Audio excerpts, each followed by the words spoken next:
Hello, my name is Peter Caldwell.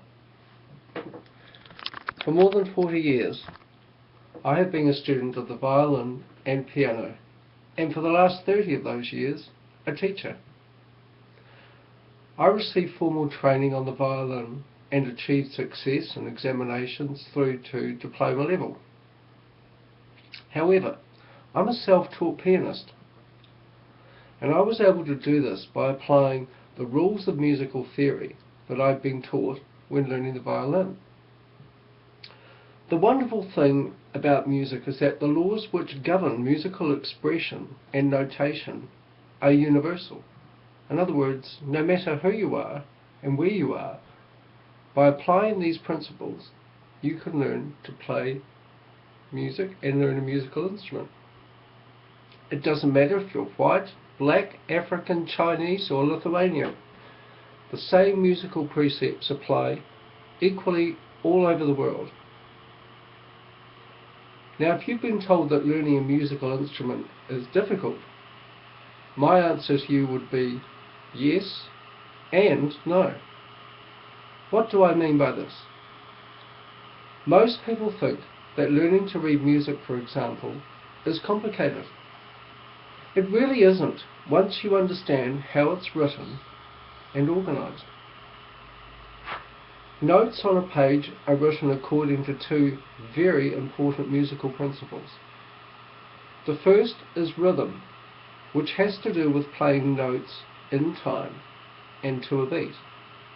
Rhythm surrounds us. The next time you're walking down the street, listen to your footfalls and notice that they tend to follow a steady rhythm or pattern. Or listen instead to the ticking of a clock.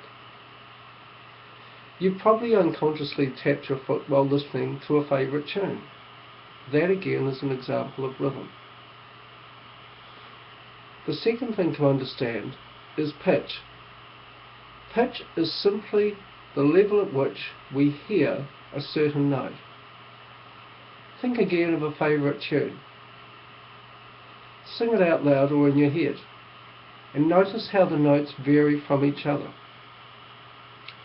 Music theory allows notes heard in the head of a singer or composer to be written down and played by another person using those same theory guidelines. It's a bit like a translation system, really.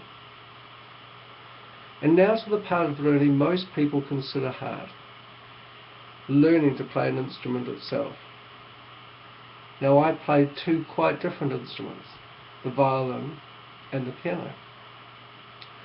Each of them requires a technique or method of playing, so that the sound made is pleasing to the ear. Otherwise, what would be the point?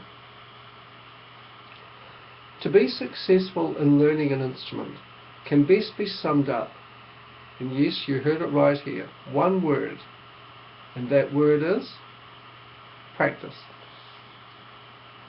Here it is again. Practice. And once more. Practice. Now I can show you how to play the violin or the piano, but the only certainty that you will learn to play it well is this idea of regular practice. Does that seem simplistic to you? Maybe it does. But after a long period of time learning and teaching musical instruments, particularly the violin and piano, I can tell you that it really does come down to this. Over the years I've taught hundreds of students just like you, and the one difference between them all, those who succeed and those who don't, is regular practice. And I don't mean by that hours and hours each day. No, most of us lead pretty busy lives without having to just consider learning a musical instrument. However, if you can commit to around 20 or 30 minutes a day, 5 days a week, for example, I promise you that you will improve at a pace that even you will find incredible, providing you follow my careful instruction. Finally, to be successful at learning an instrument, you must have an open mind and be prepared to get out of your comfort zone. That is, to be challenged to try and learn things that maybe seem difficult at first. Think for something, for example, something non-musical that you did and that challenged your mind, body and intellect. Consider the steps you took to achieving that goal. Music is no different, but I will show you how to become a competent musician and how to enjoy learning in the process. It can be huge fun as long as you focus on the important things. Thank you for watching.